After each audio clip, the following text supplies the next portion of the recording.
Muito bem, de volta com o segundo bloco do programa Fundos Imobiliários. Na semana passada, eu mexi num vespeiro, viu? Falei sobre avaliação de imóveis, laudo de avaliação. A repercussão desse programa foi fantástica e inclusive de quem entende também de avaliação. Claro que não existe um só método, não existe um consenso. Então a gente vai voltar a esse assunto mais para frente. Vamos fazer mais programas para falar de avaliação de imóveis com outros especialistas, porque bastante gente se interessou. Fiquei bastante contente com a repercussão. E falando em voltar ao tema, está aqui o Dr. Carlos Ferrari, que é reincidente, não é mais réu primário no programa, né? Ainda bem, né? Isso é uma boa reincidência. Obrigado por ter voltado aqui para nos atender. Eu agradeço o convite.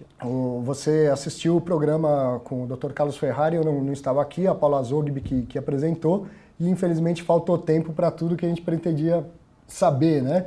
Então agora eu aproveito para atualizar algumas coisas que mudaram de lá para cá e terminar aquela conversa, porque tem coisas muito importantes para o investidor. É verdade, é verdade. Os temas não são poucos, eu vou tentar ser conciso e objetivo. É que as perguntas eram muitas também. Também. A gente quer aproveitar o conhecimento, né? Claro, claro. Então, é muito tempo. Eu estava assistindo e revendo recentemente a entrevista. Você mencionou lá, indiretamente, mas mencionou ter participado do Europar, ter participado do Memorial Office, aqui dos primeiros fundos praticamente da indústria. São 22 anos trabalhando no setor, na área jurídica, é claro, e, enfim, sempre relacionado direto ou indiretamente com essas operações. Então, acompanhei lá desde o começo da criação, do dia a dia desses projetos e até o grande auge aí em 2010, 11, 12, 13, com a indústria com crescimento pujante, com tantas operações realizadas, com sucesso, de diversos modelos e mudando rapidamente. E agora, né, num momento de pós-crise, vamos chamar assim, que a crise realmente já me parece já tenha sido superada ou deliberada, e agora a gente vive um cenário diferente, né? Um cenário onde a segurança jurídica passa a ser importante. Não só a segurança jurídica, como a segurança de informação, a segurança do nosso comportamento, de como tratar as informações. Eu acho que ela é sempre importante. Eu também sou advogado, embora não exerça. Mas aí não vale. Mas eu tenho certeza que o crescimento dos investidores institucionais passa pela melhora da regulamentação. Sem dúvida. A 472 já foi reformada várias vezes e tal. E à medida que a segurança jurídica vai aumentando, mais investidores vão chegando para o mercado. O mercado nasceu. Hoje a gente ainda vive, né, um pioneirismo, né? A nossa lei do setor imobiliário, dos fundos imobiliários, 8668, ela é uma experiência, né, feita a duras. Um trabalho de pioneirismo, vamos chamar assim, de uma advogada. E com mérito, não tenha dúvida, de buscar informação em Paris, informação nos Estados Unidos e construir aquilo que se acreditava seria uma fonte primária e essencial para o desenvolvimento imobiliário do Brasil. Né? Já naquela época, procurando alternativas sólidas para os direcionamentos de recursos. O Brasil vive muito ainda no setor imobiliário com direcionamento, essa grande fonte de recursos que é o FGTS, e a poupança, exatamente, que fica ali abastecendo a indústria, e muito importante para que a gente diminua aí o nosso grande déficit habitacional, ele está aí até hoje, apesar de todo o crescimento que teve na indústria. Essa legislação buscava isso, buscava trazer capital para que você pudesse desenvolver e criar espaço com mais pluralidade de recursos, não só dali, do setor público. O mercado de capitais é a fonte primária, deve ser a fonte primária de todo segmento que demanda capital intensivo de longo prazo. E aí vai aprendendo e reformando com o carro andando. Exatamente. De lá para cá a gente viu isso acontecer. A 205, a primeira instrução de fundos imobiliários, a 206, que tratava só da contabilidade de fundos imobiliários, e se podia investir apenas em fundos que tipicamente compravam um único bem imóvel, né? Esse é um cenário bem diferente do cenário que se tem hoje, né? A exemplo do que é o BC Fund, de outros tantos fundos multissegmentos. Quineia, aliás, queria dizer que vi essa semana o site novo do Quineia e ficou fenomenal, parabéns aí para a equipe envolvida, é disso que a gente precisa, transparência, dinamismo, a melhora das informações, parabéns para o pessoal do Quineia, o site ficou muito bom. É verdade, é verdade. E eu acho que o próximo passo é isso, né? É tratar com inovação, com governança, com tecnologia, com a capacidade de você uniformizar as informações, de permitir a divulgação simultânea até das decisões, das deliberações, dos atos que são praticados. Sim. Então, quanto mais dinâmico e próximo isso acontece, menor é essa assimetria de informação e o risco de criar ou diminuir, criar valor indevidamente, tanto para o lado positivo quanto para o lado negativo, né? Deixar de criar valor. Falando de outra parte jurídica que afeta os fundos imobiliários, agora há pouco eu estava comentando no primeiro bloco sobre os contratos típicos e os atípicos. É verdade. O que é esse contrato atípico? Quais as características de um contrato atípico? Atípicos, né? O que são os atípicos? É engraçado que no Brasil até isso é atípico.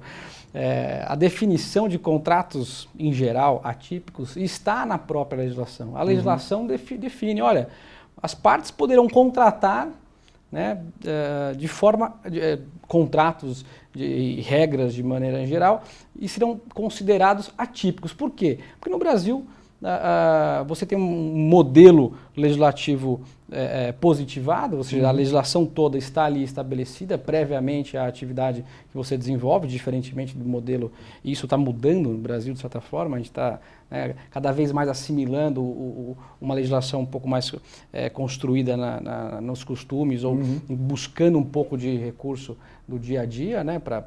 A legislação ela não consegue estar sempre à frente ali da velocidade das mudanças.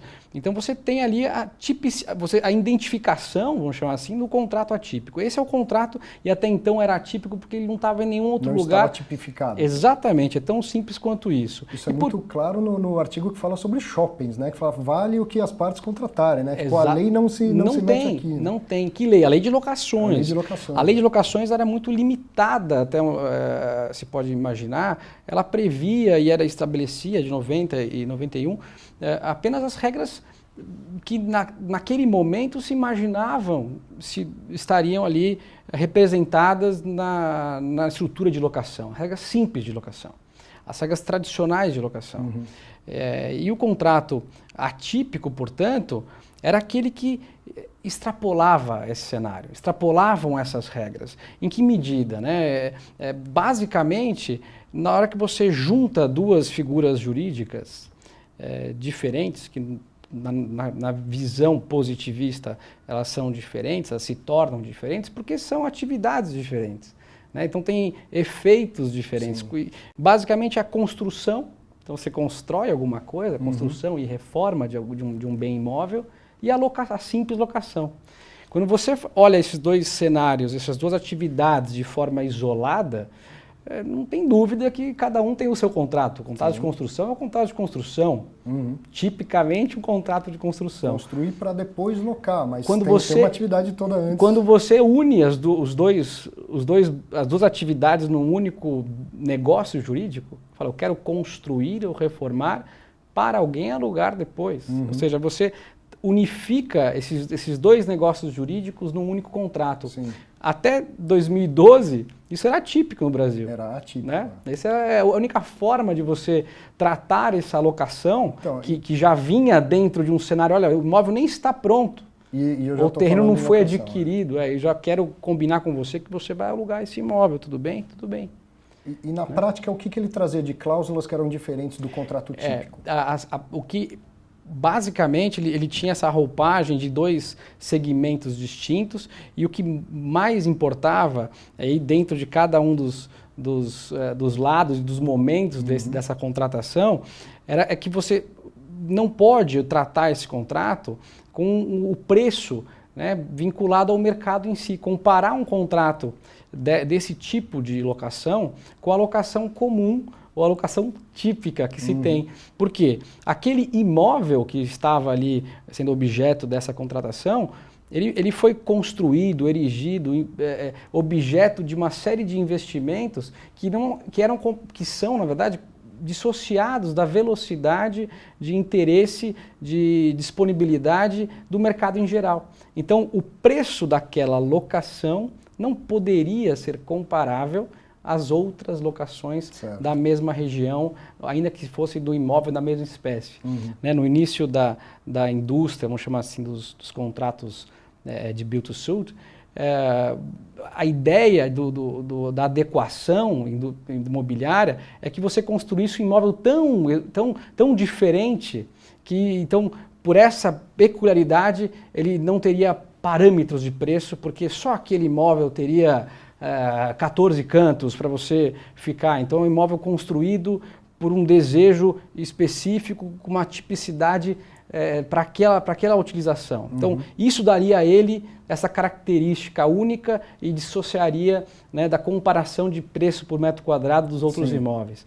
Mas não é bem assim, né? Não foi por esse caminho. No começo era isso era um dos elementos, mas não foi por aí que o mercado acabou caminhando. Além dessa característica do preço, tem a necessidade de você não desocupá-lo, porque se você pediu construísse um imóvel ou reformasse um imóvel, adquirisse o terreno, muitas vezes que um dos elementos do contrato é esse, eu encontre a área que eu preciso, o tamanho dessa área, então a localização, o tamanho dessa área, a construção, metros quadrados, o tamanho, não muito a qualidade de design dela, mas o tamanho de ocupação dela, e eu vou ficar ocupando esta área, o locatário acaba dizendo isso, e é lícito ao locador, né, que faz esse investimento, que formaliza esse contrato, que ele fique ali honrando aquele valor por um período mínimo suficiente para que eu me ressarça dos valores que eu investi. Tem o retorno, né? E o lucro esperado. Exatamente. Porque a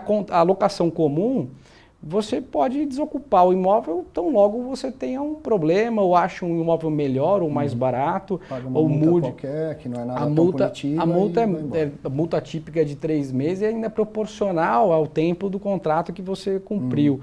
Então ela fica até menor do que E no esse atípico, prazo. ela pode ser o total dos aluguéis e incêndios. Mais do que isso, no atípico, e aí começa essa distinção, o atípico, ela necessariamente seria, com base também no Código Civil, quando se fala em contratos atípicos, você está falando de um contrato, e que existe até hoje, é isso que é a confusão muitas vezes se tem, que é um contrato que ele extrapola, né, até o limite. É um contrato que vai me ressarcir os investimentos que eu realizei.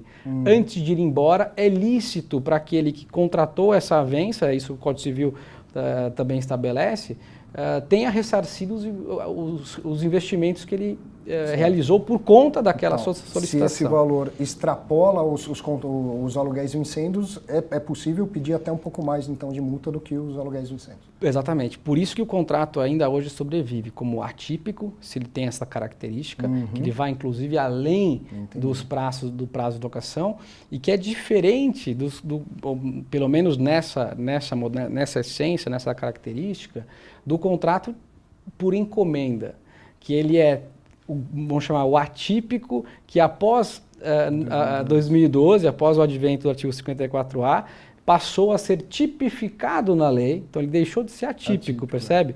Inclusive a lei fala, olha, vale tudo, né, entre aspas, a lei permite que a liberdade das partes prevaleça, mas ela coloca um limite, né? A multa não poderá superar o prazo do saldo remanescente do contrato.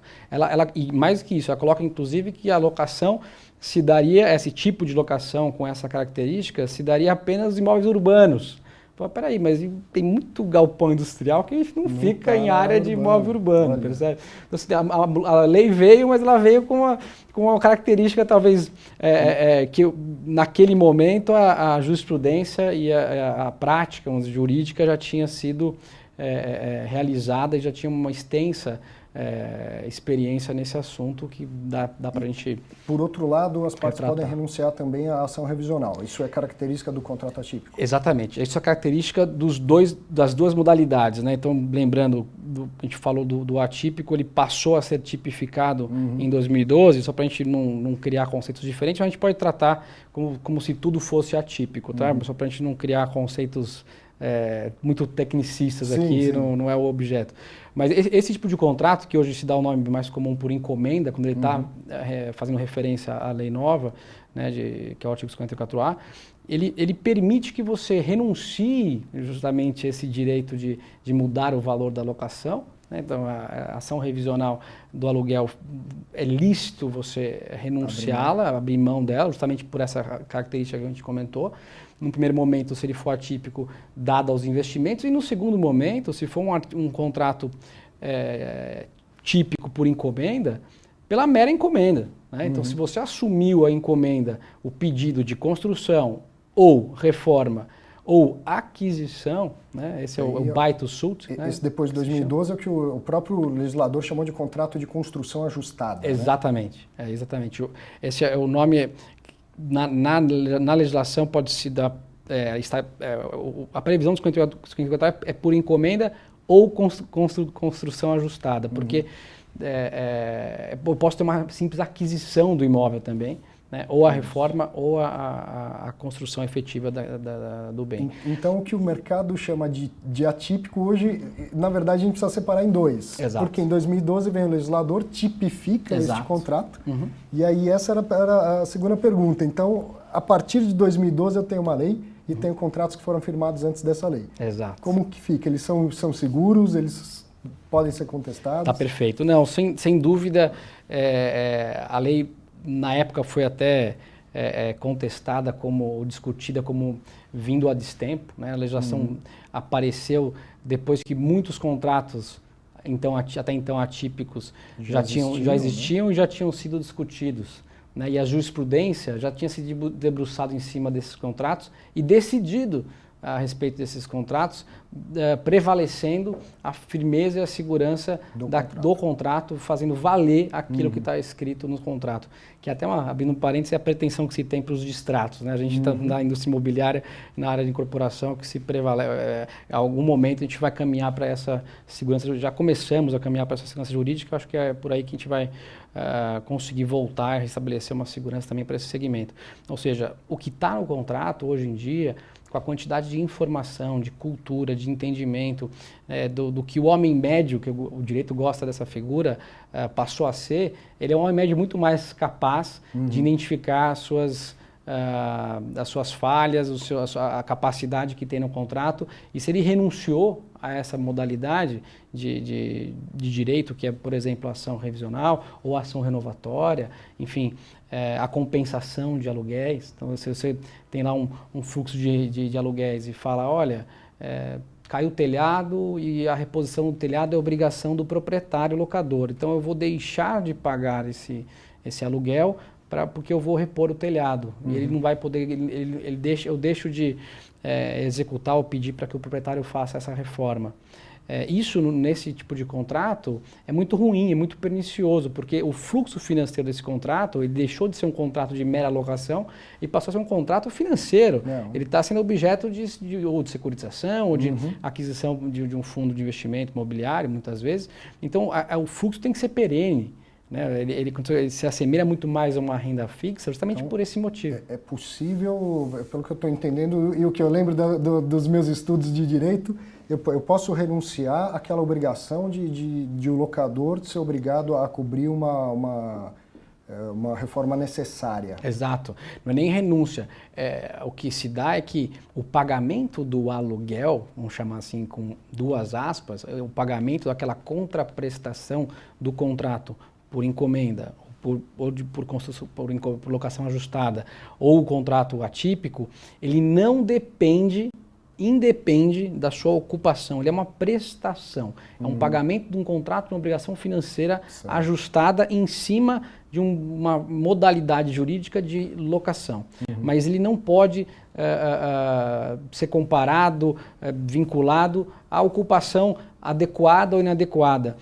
Daí a característica do contrato de ser atípico no começo, e hoje está tipificado, mas que prevê uma série de alterações da legislação comum, ou da legislação de locação comercial simples, porque ele permite que você coloque nesse contrato várias regras que se assemelham às regras da construção que eu comentei. É um contrato de construção por empreitada global, vamos chamar assim. Ali eu estabeleço uma série de obrigações que, uma vez entregue este edifício, esse prédio, esse escritório, essa arena, enfim, o hospital, o ativo imobiliário ali subjacente para o locatário, as obrigações de uso, ocupação, aceitação da obra, adequação, não poderão interromper em hipótese alguma o fluxo de pagamento, percebe? Então eu vou discutir se o imóvel tá bem feito ou mal feito depois que se iniciou esse fluxo em um outro seara. Se eu deixar de pagar, a multa vai ser muito punitiva. Eu posso vir exigir daquele locatário, inclusive o saldo remanescente, e muitas vezes o valor acima do saldo remanescente, quando o saldo remanescente não for suficiente e a contratação ter sido atípica e não pelo 54A. Eventualmente uma indenização por danos, por alguma coisa. O modelo do contrato atípico de locação, o que se paga é uma indenização. Certo. Indenização equivalente ao valor dos recursos todos investidos, acrescido ali de um valor, de um custo. É uma fórmula que reproduz esse tipo de cálculo, né?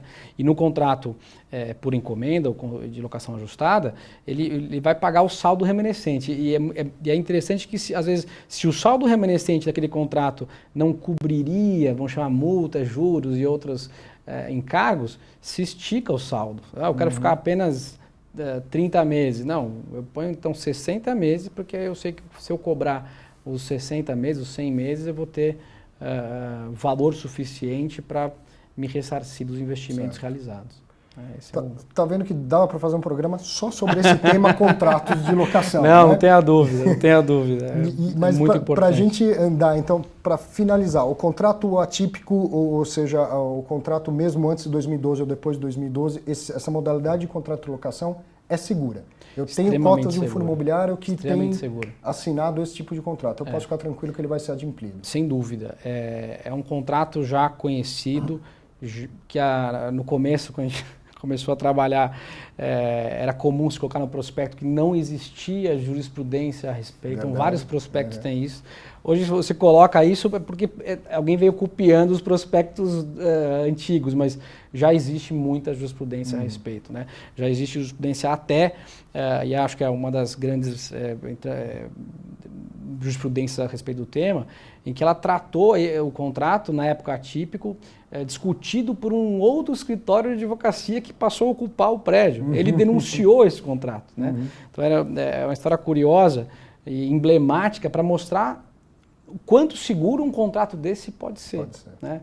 Ele era um imóvel aqui na marginal do Rio Pinheiros, foi construído, né, a pedido da Sony do Brasil, na época, o imóvel ia ser ocupado por essa empresa.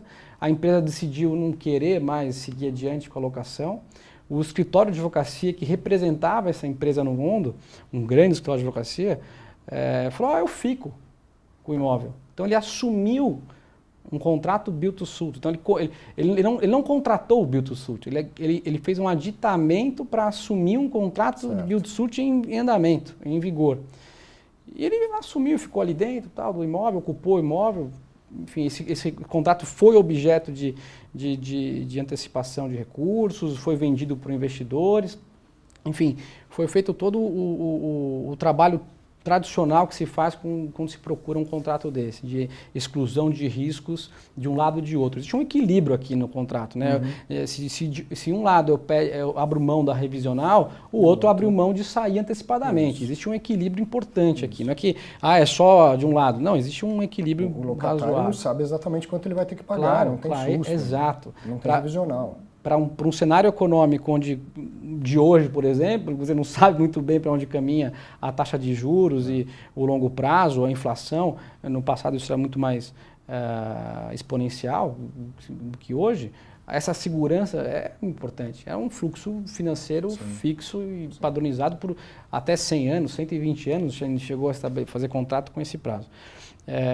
E o escritório de advocacia viu que, olha, aqui não é como o leste europeu, não é um lugar onde você paga honorários, infelizmente, né? Advogado com tanta voracidade ou tanta força. Ficou caro para ele ocupar. Ficou caro porque o Brasil começou a valorizar, aquele recurso que era barato não era tão barato assim, né? E ele falou, poxa, vou pagar aqui esse valor expressivo de mensalidade, eu alugo um prédio do dobro do tamanho. Né? Ele não está a pagar aquele...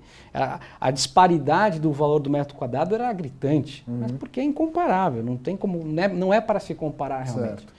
E ele, apesar de ter dado diversos pareceres a respeito do tema, foi lá e denunciou o contrato na justiça. Né? E eu trabalhava na época pelo escritório de advocacia que defendeu essa ação. E eu fiquei consternado, falei, por trás dessa defesa tem talvez, na época tinham 20 bi de recursos securitizados com esse tipo de contrato. Hoje a gente tem mais de 80 bi, seguramente, nem sei o tamanho da indústria desse segmento. Né? E eu falei, então a responsabilidade é muito grande para fazer uma defesa sólida, porque parece que alguém foi desavisado ao denunciar um contrato desse sem perceber o efeito sistêmico que isso vai ter. Né?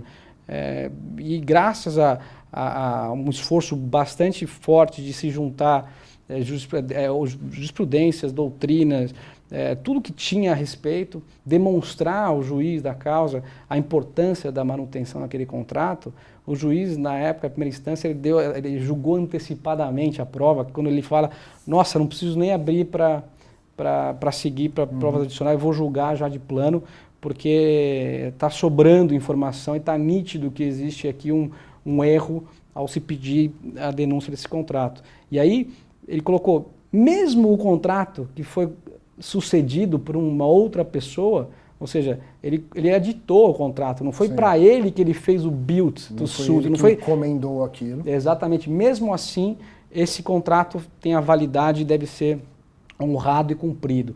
Ou seja, por isso que eu comentei, não importa se o imóvel tem características adequadas somente a você, isso não é mais requisito. A transferência para um terceiro, o imóvel ele era adequado para a Sony, passou a ser ocupado por um sócio de advocacia, ele não perdeu a característica dele de ser um contrato ajustado por encomenda ou atípico na época. Né? Ele foi obrigado a pagar, isso foi para a segunda instância, ele foi lá condenado e mantido, né, no valor de honorários bastante expressivo, até mostrando que isso não se deve fazer. Né? Usar o judiciário como caminho de socorro ou assistência social é o que a gente tem que afastar, e quem fizer isso tem que ser punido. Né? Eu acho que esse é o recado que fica. Essa decisão foi emblemática.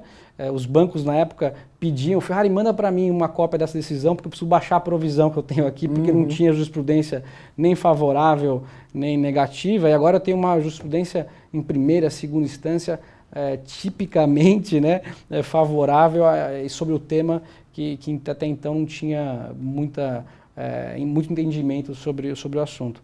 E dali um pouco, dali 2, 3 anos, veio a nova lei, e aí as dúvidas a esse respeito acabaram... Os próprios juízes ficam mais tranquilos em relação a isso. Exatamente. E dali em diante, o que eu tenho visto é que quando você menciona a tipicidade, o 54A, não há nenhuma discussão que eu tenha notícia a esse respeito. Você mencionou uma coisa importante que diz respeito com o nosso próximo assunto, que são os CRIs ou CRIs, a securitização. Quer dizer, muitas vezes esses contratos eles são a base de uma securitização. Sem dúvida. Então eu queria falar dos CRIs em geral, mas também relembrar aquela questão do CRI Goiabeira, que a outra vez que você esteve aqui, você falou, então, vai vir alguma decisão e provavelmente ninguém vai chegar a mexer no imóvel. Veio uma decisão... Veio e a decisão foi contrária, diametralmente contrária à decisão que havia sido liminarmente conseguida. Né? Então foi o mérito aí dos advogados que estão buscando aí a reparação do crédito. Né? Então você vê a importância desse crédito que tem para o mercado. Então, para quem não conhece, para quem não acompanhou essa decisão, havia uma liminar concedida e essa liminar foi, então, julgada em sede de apelação do Tribunal de Justiça aqui em São Paulo. Esse julgamento foi recente, publicado dia 8, enfim. E nessa decisão, o tribunal entende, portanto, que a penhora, né, sobre o imóvel deve prevalecer, deve ser mantida. Não só sobre a totalidade dos imóveis do shopping, o shopping ele é separado em várias matrículas, então, quando a gente fala em um shopping, são 400 matrículas. Mas é um único imóvel, né? E também sobre uma parcela de 30% dos recebíveis. Então, isso deve permanecer em garantia, né? Então, está penhorado, guardado, é como se fosse algo equivalente ao depósito judicial, que todo mundo conhece, então fica ali reservado esse ativo imobiliário e essa parte de fluxo de recebíveis, né, até que esse crédito, que ali sendo pleiteado, seja satisfeito. Quer dizer, para quem não, enfim, não é da área jurídica, para tentar entender, se puder, melhor até abrir aqui, ó. Eu tenho um imóvel e vendi o imóvel para o Carlos, certo? E o Carlos alugou esse imóvel e securitizou os contratos de locação. Acontece que uma outra pessoa que do passado vai falar, opa, o Arthur deve dinheiro para mim e eu quero executar aquele imóvel que ele não podia ter vendido. Exato. Certo? Essa é a fraude contra credores. Isso. E aí, então, desta decisão, se o juiz fala, olha, de fato esse imóvel não poderia ter sido vendido ao Carlos, o CRI, que é acessório a existir a propriedade, ele pode deixar de existir. Sem dúvida, né? Não é que ele vai deixar de existir. O que existe aqui é uma garantia, penhora. Até então é a penhora, a garantia. O ativo imobiliário subjacente do CRI, o CRI representa um fluxo de crédito que está vinculado de alguma maneira no ativo imobiliário. Nesse caso, ele era garantia inicial do fluxo financeiro. Certo. Então, o fluxo financeiro feito por meio de uma CCB tinha como garantia, né, a destinação, o recurso captado foi utilizado para a própria aquisição de parcela desse imóvel, e o imóvel também era garantia imobiliária por alienação fiduciária dessa CCB. Certo. Nessa dívida existia uma cláusula dizendo, olha, eu posso, ao invés de pagar a dívida, entregar o imóvel. No primeiro momento a dívida foi securitizada, então vinculada a um CRI, e antecipado esse fluxo de pagamento para reembolsar ali esse investimento de aquisição. No momento seguinte, na hora que já existia esse problema sobre a disputa do crédito, né? Olha, peraí, eu acho que essa compra e venda aqui foi feita de forma desavisada porque eu sou credor e não recebi meu pagamento. Ele se desfez, a empresa que vendeu se desfez de todo o seu patrimônio, portanto ela já estava devendo para mim e eu poderia e agora ter esse patrimônio para ficou insolvente, exatamente. Ela ficou insolvente, já tinha dívida, vendeu o último ativo dela e não pegou esse dinheiro e me deu. Ela pegou o dinheiro e investiu no próprio imóvel. Né? Então, e aí a pergunta assim, mais do que o que pode acontecer, eu sempre me ative a como que isto foi acontecer. Claro. Porque fraude contra credores é uma coisa básica no mundo do direito. Eu, antes de adquirir um bem imóvel, eu tenho que saber se tem alguma execução e varrer cartórios, enfim, para me certificar disso. Houve alguma falha aí? Houve falha da empresa que fez a securitização? Houve falha do administrador do fundo que comprou o CRI? Alguém deveria ter enxergado isso e não enxergou? Ou também pode haver uma janela em que, por mais que eu envie todos os esforços, eu não consiga captar isso? Vamos lá. Esse conceito da fraude a credores e fraude à execução é o que fundamenta a necessidade de se fazer a due diligence, né? A diligência jurídica imobiliária. Talvez no meu escritório a gente já tenha feito mais de 600 diligências, né? 5, 6 anos para cá. E ali, o tempo inteiro, existe um esforço enorme de se ter a segurança jurídica para que aquela aquisição ou desenvolvimento do imóvel, né, se for uma incorporação, fique perfeito. Né? Eu faço todos os esforços para comprovar a minha boa-fé. O direito ele vai identificar e resguardar, né, essa possibilidade de insolvência em duas medidas. Ou se você mesmo penhorado o imóvel vende, então isso é uma fraude, claramente.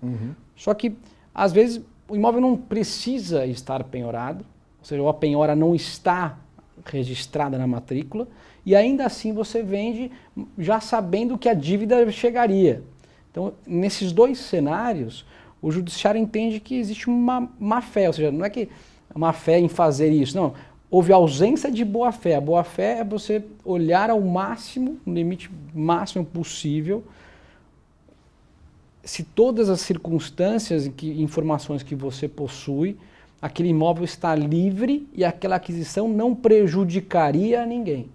Nem um credor, nem alguém que está executando. Porque não é só o crédito de algo que já está em execução. É um crédito, um mero crédito, né? A fraude é ao credor também. Ele não é fraude de execução, é fraude ao credor. Então ele não está ali pleiteando no processo executivo o seu direito, mas ele já tem um título de crédito legítimo e está buscando os seus direitos. Sim. Mesmo assim, isso é importante se preservar.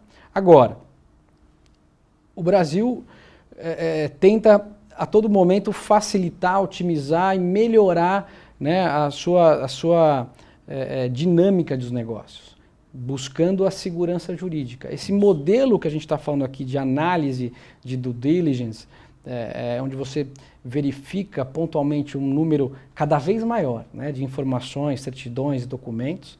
Agora você tem que ver também as questões anticorrupção, né, a quantidade de certidões e informações aumentam, né, exponencialmente. Houve até em 2015, estamos, enfim, em cima de uma legislação já em vigor desde fevereiro, que traz a necessidade de concentração de ônus na matrícula do imóvel, dizendo, olha, se você não colocou esse ônus na matrícula, esse imóvel está livre para ser vendido. Porque senão vai chegar uma hora que vai ser impossível ir atrás de todas as informações país afora. Exatamente. Então, veja, essa aquisição desse ativo, ela se deu nesse cenário. Naquele momento, será que eles não acreditavam, ou podiam firmemente acreditar que todas as diligências teriam sido realizadas, né, na medida em que a matrícula estava livre, o proprietário que estava ali vendendo não tinha dívidas relevantes e o antecessor proprietário há mais 10 anos ou há 10 anos, né, não tinha nenhum tipo de impedimento. Falou, poxa, 10 anos parece suficiente. Será que é suficiente 10 anos? E eu até comento que desde 2002, o novo Código Civil unificou, né, os seus prazos decadenciais e prescricionais para ação ou direito que se busca num prazo máximo de 10 anos. Então, é crível acreditar que 10 anos seja um prazo máximo suficiente para que alguém tenha, né, buscado o seu direito. Se há 10 anos ele não buscou, é porque aquele ativo já não tem nenhum risco. E a própria lei já fala que prescreveria este direito. Exatamente. Então eu que vou fazer a due diligence da operação, falo, pô, o fulano aqui ele já é proprietário há mais do que 10 anos, eu não preciso ir atrás disso. Exato. E aí cabe ao advogado, às vezes, falar, não, eu vou olhar 20 anos, 50 anos, eu vou olhar até o domínio original do imóvel, né? Enfim. E aí, muitas vezes, a operação não vai adiante por conta de uma informação dessa, ou as pessoas envolvidas ali falam, não, esse advogado está querendo criar caso. Achar pelo em ovo. Exato, esse advogado ele não conhece o negócio. O outro ali faz, olhando 10 anos só, esse cara deve estar começando hoje.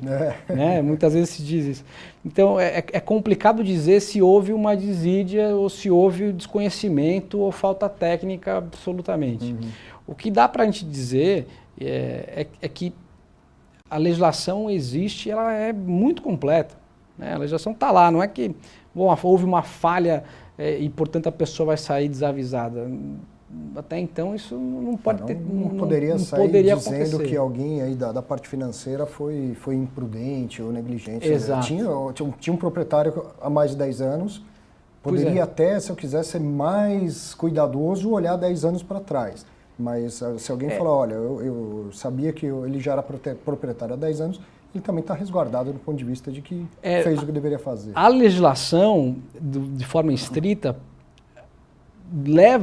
dá argumentos para que eu olhe 10 anos. É aquela mesma discussão de que a lei diz uma coisa, mas a jurisprudência, o dia a dia, a praxe, a experiência diz outra. Né? Então, olhar 10 anos pode não ser suficiente e muitas vezes não é. Né? No escritório a decisão é sempre olhar 20 pelo menos. Isso causa estranheza e às vezes a gente olha por conta, porque o empresário não quer olhar e causa, a lista de documentos já é extensa e a de 20 anos demora o prazo. Não tenho tempo, eu preciso disso para agora. Né? A operação não tem uma janela para acontecer. Sim. E as certidões vintenárias, elas levam mais tempo mesmo para serem expedidas, muito mais fora de São Paulo, outros estados e tudo mais. Agora, você não tem só a matrícula para olhar, você tem outras fontes de informação, né, na diligência. E essas outras fontes, elas te dão elementos adicionais. né? Quem comprou, quem vendeu, o nome das partes, as empresas, os sócios, isso tudo, se são empresas de grupos distintos, são de grupos relacionados, o preço de pagamento, a forma de pagamento, tudo isso dá elementos para saber se aquela operação está tentando mascarar ou resguardar algum tipo de problema, ou se de fato você não precisa e olhar mais de 10 anos é um exagero, é um pelo, né, pelo em ovo que o advogado está criando. Nesse equilíbrio das análises, a gente identifica que a própria legislação prevê ali que numa oferta pública, o ofertante desse valor imobiliário, né, o artigo 56 da 400, e mesmo com uma oferta 476, muitas vezes esse artigo também é utilizado e é válido a permanência desse artigo, é que as informações sejam corretas, verídicas e suficientes. Né? Então, poxa, será que tudo aquilo que eu investidor, tenho que saber sobre esse... Estava no prospecto. Está lá? Se estiver, me parece que você é um bom investidor profissional, né, muitas vezes com prova 476, ou qualificado, ou super qualificado na época, fundos de investimento, está representado por um administrador também profissional, não vai ter muito reclamado o ativo. Né? Lembrando, estamos falando de uma renda fixa com garantias imobiliárias, é um ativo de qualidade bastante forte. Né? Agora, não quer dizer que ele seja o título do tesouro, ou que ele seja a poupança. Né? É o risco da atividade, o risco do ativo de renda fixa de crédito privado. Exato. Né? Exato. Um dos fatos relevantes que eu não tive tempo de falar, eu falava a respeito de um CRI que teve, mais um CRI recentemente que teve o seu vencimento antecipado. Perfeito. Natureza do negócio, crise e tudo mais. E falava inclusive de uma cláusula de cross-default, enfim, coisas interessantes que a gente vê acontecendo e marcando o mercado e marcando a jurisprudência. Isso é muito importante. A Petrobras é a empresa onde se investiu boa parte dos recursos dos trabalhadores que estavam com depósito na FGTS, acreditando que aquele valor só ia para cima. Sim. Porque é a empresa principal, livre de risco. Saiu da renda fixa para a renda variável, está exposto aos riscos de mercado da renda variável. Tá perfeito. Então, assim, é um problema típico daquele ativo. Né? Não há que fazer desconhecimento. A questão eu tomei esse risco e o risco aconteceu por condições de mercado. A minha dúvida era, houve alguma falha jurídica? Porque, como eu falei, a fraude à execução a credores... parece muito pueril, né? Parece uma coisa óbvia, que alguém não deixou de ver. Mas pela sua explicação, me parece que não foi o caso. Nem em todos os casos a de 20 anos é exigida. Nesse caso, propriamente, ao ler a decisão, a apelação, o juiz ele diz que você não olhar os 20 anos é uma heresia, né? Eu não discordo do fato de que se olhar 20 anos é importante. É que nem sempre, nem em todos os casos. Esse caso deveria ter sido olhado, claramente depois que aconteceu o dano é muito fácil dizer que sim, né? Mas existiam outros elementos que naquela época dariam a entender que você precisaria ter olhado mais do que 10. Né? Olhar 10 não é uma heresia, né? Isso tem que ficar muito claro. É importante olhar mais que 10 porque o Brasil vive ainda uma insegurança jurídica nesse cenário imobiliário? Sim. Mas eu preciso de mais elementos. Não é óbvio que... O bom advogado vai saber dizer não também, né? Onde precisa 10 ou mais que 10. Então, acho que a análise jurídica criteriosa aqui foi importante, é importante. Esse caso, ele é peculiar, ele tem características peculiares tanto do investidor, do perfil do investidor, da forma do investimento, quanto da natureza da obrigação e do vendedor proprietário do shopping. Então, ele tem características próprias e que demonstram ali muito conhecimento de todos os envolvidos. Ninguém ali é iniciante, nem a securitizadora, nem o investidor. Porque também alguém há 10 anos não reclamava uma dívida e de repente resolveu reclamar. Né? Tem esse lado também. Todos os lados envolvidos. O que dá uma experiência feliz, na minha visão, até um pouco da experiência nesse aspecto. apesar da penhora ter sido revertida, o que se vê aqui é um jogo de força. Alguém querendo muito receber o seu recurso e alguém sabendo que esse recurso eu tenho que pagar, mas eu não vou pagar tudo que ele quer. Por quê? Olha que coisa, dado curioso nessa mesma ação. O crédito pleiteado, o valor do crédito pleiteado é em torno de 250 milhões de reais, do título que se exige ali. Uhum. Quando se conseguiu a liminar, ela foi dada em cima de uma avaliação desse crédito que reduziu de 200 e tanto para 15 milhões. Nossa. Ou seja, olha o disparate. E agora, recentemente, a empresa confessou esse crédito em torno de 30. Ou seja, o crédito existe, mas ele nunca foi 250 milhões e também 15 talvez seja muito pouco. Ou seja, os dois têm razão, existe um problema, esse problema não deveria impedir que se fizesse a operação imobiliária de venda do ativo. E de lá para cá, olha que curioso, a empresa ganhou ativos. Ela tem um crédito, né, além dessa dívida, que provavelmente vai servir para compensar uma coisa com outra. E esse crédito é em torno de 50 milhões hoje. Então, assim, no final de tudo, o banco que arriscou, os investidores ali que estão correndo esse risco, me parece que no final deverão ficar felizes porque a decisão vai ter sido acertada, apesar do risco de ter corrido e ter feito dessa forma rápida e sem olhar, porque era uma situação...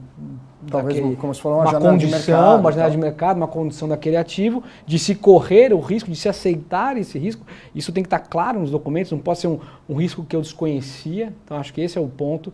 Eu quero correr risco, eu tenho que saber o risco que eu estou correndo. Isso que tem que estar escrito em algum lugar nos documentos, de que esse risco era claro.